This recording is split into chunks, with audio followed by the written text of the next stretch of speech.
Olá pessoal, espero que todos estejam bem seguros. No momento eu vou fazer alguns comentários. Gostaria de lembrar que esse vídeo é opcional e que ele só sintetiza alguns dos comentários importantes em relação ao conteúdo. O conteúdo principal está nas referências que estão apresentadas aqui. A gente está seguindo o livro do Casquilho, do Hill e do Reif a partir dessa sessão. E eu fico à disposição para dúvidas, questionamentos, o de sempre. Então vamos lá. Hoje a gente fala sobre o ensemble canônico. A gente já viu a parte de teoria, vamos dizer assim, do ensemble canônico. Todavia, hoje a gente vai começar a trabalhar com a questão da representação, das aplicações. E eu acredito que a partir daqui o curso começa a ficar um pouco mais aplicado e o que facilita o entendimento a respeito de como se emprega os conteúdos de física e estatística. Então, nessa situação, a gente vai estudar especificamente o ensemble canônico, e nesse ensemble a característica dele é que a gente vai estar trabalhando com temperatura constante, volume constante, número de partículas constante, ou seja, nesse caso a gente não tem aquela restrição de energia do sistema, ou seja, tem uma energia interna especificada, que era a característica principal do ensemble microcanônico. Então aqui a gente vai partir da ideia de ter um sistema global isolado, dividido pelos dois subsistemas, como a gente já fez anteriormente. Nessa situação específica, a gente vai ter, como anteriormente, A é o nosso sistema de interesse, a linha é um sistema que está acoplado, e nesse caso a gente vai fazer a linha muito maior que A, ou seja, de forma que a linha possa se comportar como um reservatório, e o nosso sistema global vai ser definido por A0. Aqui eu estou colocando de maneira bem geral, né? O livro, né? Está colocando de maneira bem geral, porque a gente pode ter reservatório de pressão, a gente pode ter reservatório de partícula, no caso do ensemble gran canônico, a gente pode ter o de pressão, no caso de isotérmico isobárico. E aqui a parte legal é que a gente vai acabar sempre tendo, vamos dizer assim, a mesma abordagem para construir as funções de distribuição. E, em geral, o nosso objetivo é conseguir construir a função de partição. Na maioria dos casos, a gente busca pela função de partição, porque as relações termodinâmicas vão permitir com que a partir da função de partição a gente consiga ter energia, entropia, ter todos os parâmetros termodinâmicos de interesse, né, as variáveis termodinâmicas de interesse para o estudo do sistema. Ou a gente, como a gente vai ver lá no gás clássico ou nos gases quânticos, uma coisa que tem interesse também é o número de ocupação, mas isso ou seja, a ocupação dos estados, mas isso é uma coisa que no momento eu só vou chamar a atenção para a hora que chegar a gente conseguir estabelecer uma relação. Quem não lembrar, eu vou reforçar o comentário lá, mas é só para saber que essas são as duas coisas que a gente tem basicamente interesse, né? Calcular a função de partição. Em geral, nesse momento, vamos centrar na função de partição. Então, vamos lá. Aqui vale a pena ressaltar também que nós temos um interesse de estabelecer as coisas no seu estado microscópico, ou seja, estudando a mecânica das partículas, das partículas microscópicas do meu sistema e estabelecer uma relação com o macroscópico. E o macroscópico, nesse caso, é o meu sistema termodinâmico, ou seja, o sistema quando a gente olha para ele na termodinâmica. Então, a gente vai acabar usando uma notação de energia do sistema, onde U vai definir a energia interna e E vai ser a forma como a gente vai se referir pela energia calculada aqui na física estatística, vamos dizer, no microscópico, tá? Nos modelos microfísicos, nos microestados. E é natural que quando eu calculo a energia de todas as partículas que estão constituindo o meu sistema, e se eu tirar uma média, eu devo chegar na energia interna lá da termodinâmica. Então, no ensemble canônico, a gente vai estar com o sistema em equilíbrio com o reservatório de temperatura, reforçando o ensemble canônico, aquele que tem temperatura constante, o volume constante, número de partículas constantes. Então, para criar essa condição no nosso sistema isolado, o que a gente vai fazer é considerar que a parede que separa o sistema A e o sistema A',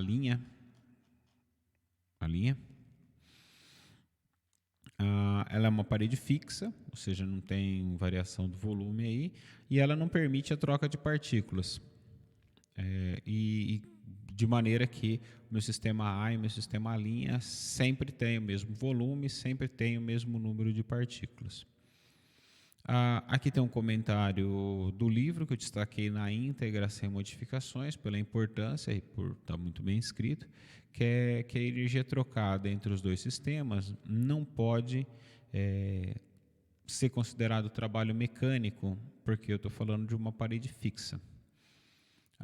Poderá ser outras formas de trabalho, ou então de calor. Calor aqui, eu estou falando de energia cinética transmitida através da parede, que assim não é absolutamente rígida. Nesse caso, os volumes V e V' dos dois sistemas vão sofrer pequenas flutuações em torno de um valor médio que nós vamos assumir como fixo. Aqui, gente, tem toda uma questão de... Você vai falar, mas se não é trabalho mecânico, tudo mais. Vamos lembrar que a física estatística ela é uma área bastante ampla e que, claro que numa disciplina introdutória como essa, a gente vai tentar estabelecer relações um pouco mais relacionadas com a termodinâmica, relações definidas pela mecânica e a termodinâmica e depois um pouco de quântica, né? Mas a gente não vai acabar entrando em algumas questões de eletromagnetismo, então por isso que o livro toma esse cuidado de definir essa questão do trabalho. Então, aqui, como a gente já falou anteriormente, o sistema A é um reservatório de temperatura. E uma outra coisa que o livro faz também é de definir os estados por estados quânticos acessíveis. Eu gosto de chamar de microestados, por uma questão de facilidade, que são as energias que a gente pode ter para o nosso sistema, né, para o nosso ensemble. Lembrando que como a gente está tendo uma temperatura fixa, a gente vai poder ter mudança na energia das partículas, né, a fim de constituir o meu sistema com uma determinada temperatura, volume, número de partículas fixo, e que uma coisa que acaba sendo vantajosa, ou seja, matematicamente não altera em nada a nossa análise, mas que intuitivamente é muito adequado, é a gente ordenar as energias, ou seja, toda vez que a gente for fazer essa brincadeira, então a gente vai acabar colocando que E0 é menor que 1 ou menor ou igual que 1, que é menor ou igual a E2, que é menor ou igual, e assim por diante. De maneira a gente poder depois fazer uma visualização gráfica, né? Porque imagina se a gente não tivesse uma ordem crescente ou decrescente das energias, a gente não ia conseguir fazer gráficos para interpretar resultados. Então, isso acaba sendo uma coisa que, do ponto de vista matemático, não muda nada, porque pelo primeiro postulado a gente vai gerar o ensemble e depois calcular as médias. Pelo postulado das iguais probabilidades a priori, mas que em termos de visualização e análise acaba sendo bastante interessante.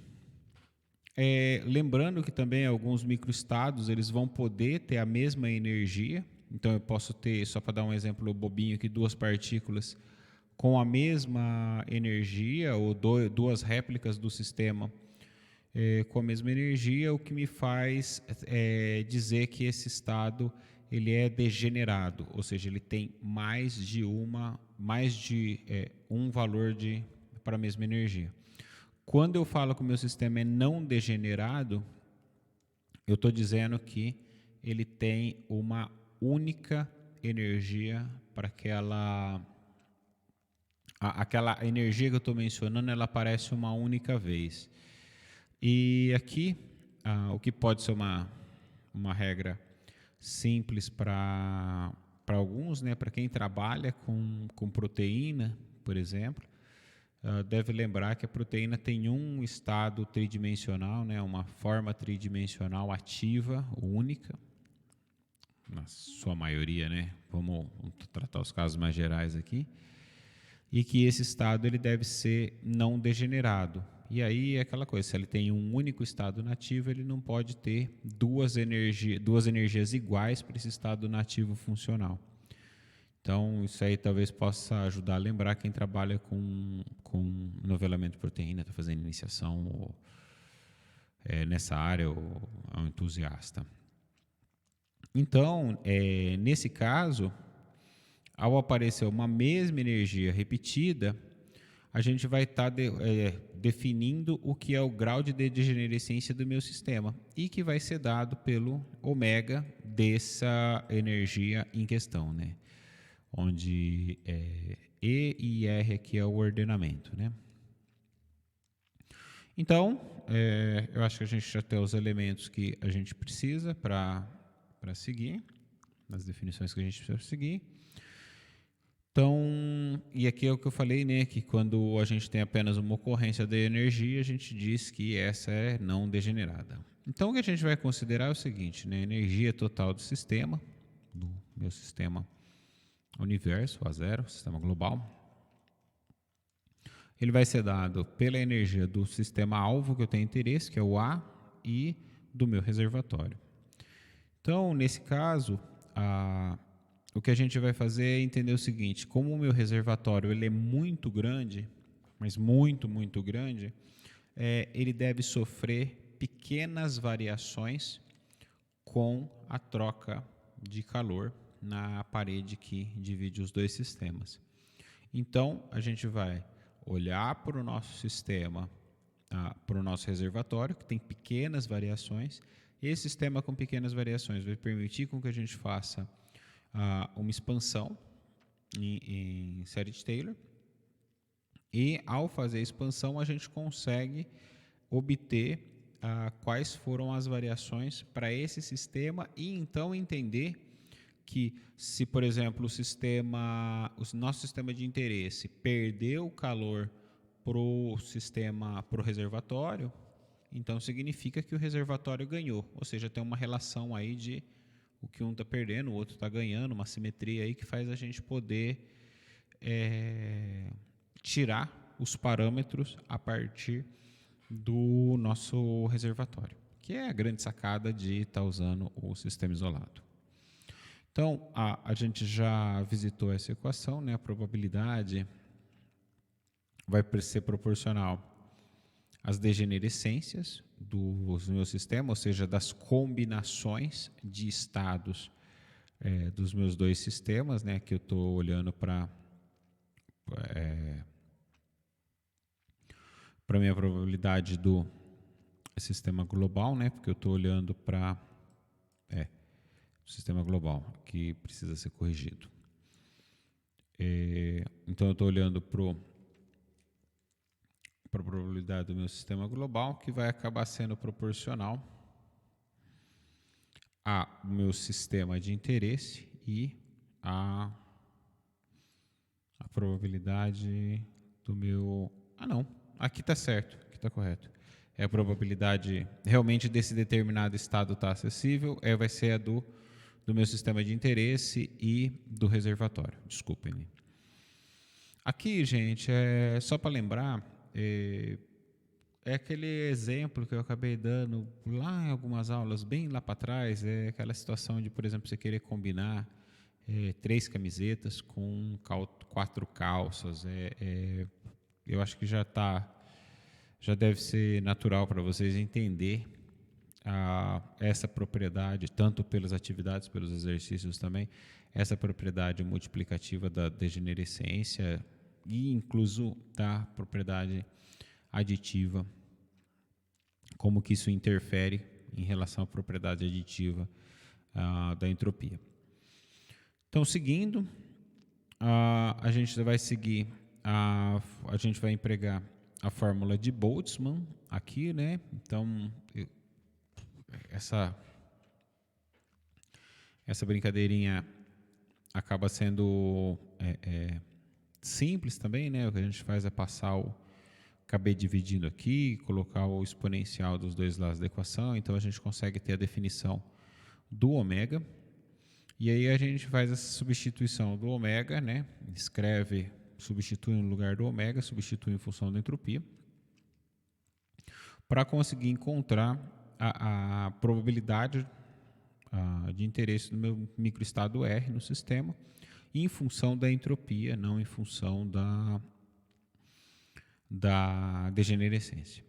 Lembrando que a degenerescência é um pouco difícil de contar em sistemas, vamos dizer assim, experimentalmente, né? Computacionalmente já é mais fácil. Então, se a gente empregar o reservatório de temperatura a gente vai ter que a capacidade calorífica desse reservatório, que vale a pena só diferenciar, né? Calor específico é uma propriedade do material, capacidade calorífica vai depender da massa que está envolvida nesse sistema.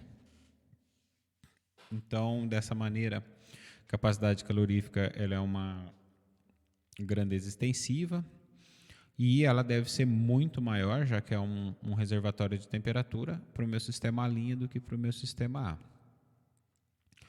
Então, para estados próximos do equilíbrio, a gente vai acabar tendo que essa energia ER vai ser muito menor que o zero, ou seja, é exatamente o que eu acabei falando, né? O reservatório muda muito pouco em relação ao meu sistema de interesse, que vai permitir, então, eu entender que a variação de entropia do meu sistema de interesse pode ser até muito grande, mas como eu tenho o meu reservatório é muitíssimo grande, essa variação deve ser muito pequena, que vai permitir expandir essa entropia em relação à série de Taylor. Então, aqui é simplesmente a expansão, relações de derivada. E vamos lembrar que a minha derivada segunda aqui, ela já está em uma ordem muito superior, ou seja, esse valor aqui já deve ser muitíssimo pequeno, então ela acaba sendo desprezável.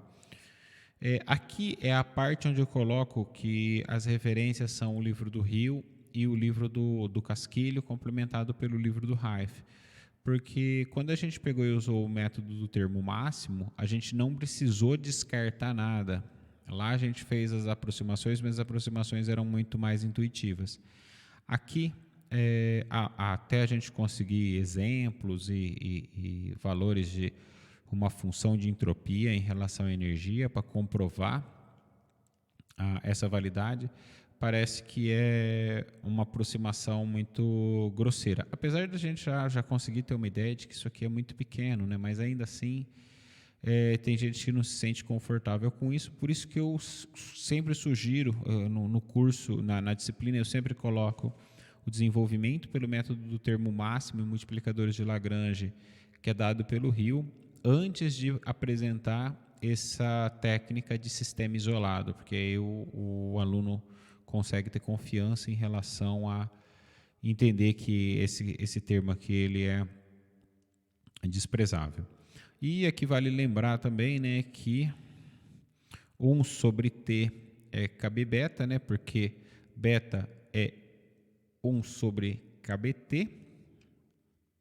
E daqui a gente tem algumas relações termodinâmicas que acabam sendo interessantes. Então a gente vai seguir, né, aqui o que a gente está fazendo é pegar a equação, no lugar da equação 4, o que a gente está fazendo, que na equação 5, o que a gente está fazendo é partindo da equação 4 e desprezando os termos de derivadas maiores do que segunda ordem aqui. Então, aqui o que a gente faz é dividir por KB, esse resultado, a fim de conseguir obter as relações com menos beta e R, a fim de conseguir, então essa aqui era a grandeza de interesse, né, que a gente estava da equação 7, em relação, quando a gente olha para a equação 3, então a equação 7 era o que a gente tinha de interesse, e agora, então, a minha probabilidade deve ser dada pelo exponencial, né, no lugar aqui do S0, aqui a gente dividiu por KB para ficar na forma correta da equação 3, então esse exponencial aqui vai acabar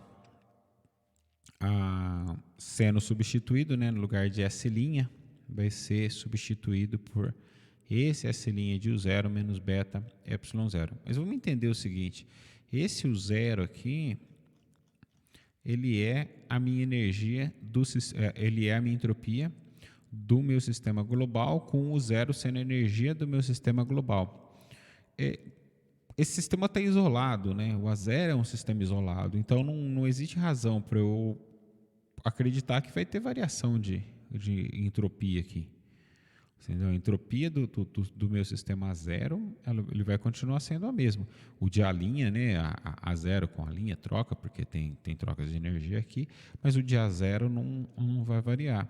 Então, se não existe essa variação da entropia, esse valor é uma constante. Então, eu posso escrever a minha probabilidade de R como sendo proporcional à exponencial de menos beta ER. Esse é o resultado que a gente tinha obtido lá no ensemble canônico, na primeira vez, vendo o método do termo máximo.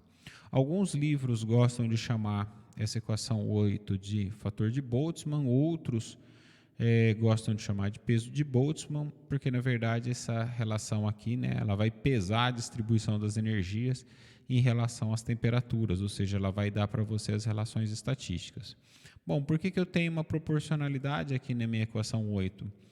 Porque eu tenho uma condição de normalização que é obrigatória para definir uma probabilidade. E se a gente partir da nossa definição ingênua de probabilidade, probabilidade vai ser o evento desejado dividido por todos os eventos possíveis.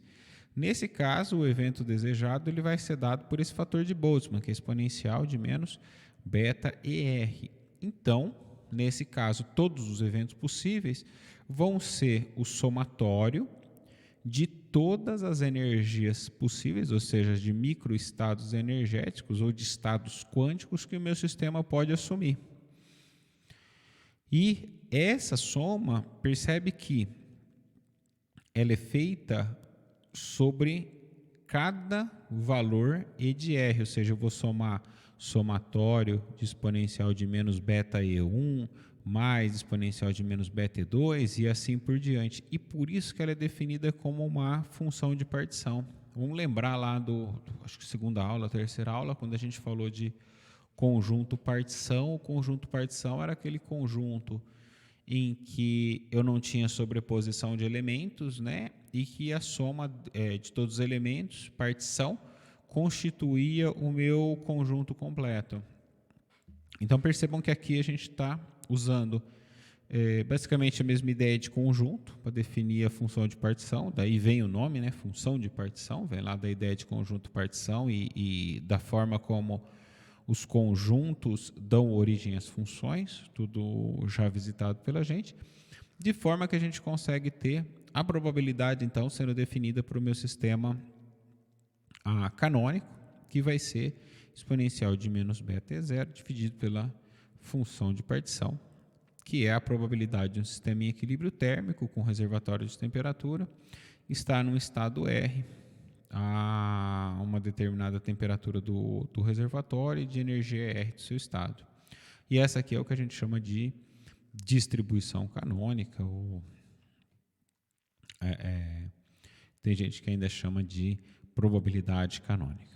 Então, esse assunto vai ter, a gente vai revisitar ainda essas ideias, vai olhar para alguns outros, a gente ainda vai ver macrocanônico, e eu vou falar um pouquinho também de isotérmico e isobárico, então a gente vai conseguir revisitar essas ideias, e enquanto tentando fixar esses conteúdos até a gente conseguir chegar em umas aplicações que aí a gente consiga recuperar. Aí normalmente é quando o aluno começa a entender o poder que a física estatística tem, porque a gente consegue recuperar as equações da termodinâmica, que foram equações definidas empiricamente. Então eu fico por aqui e a gente se fala, conversa na próxima, na esperança de poder vê-los em breve. Tchau, tchau.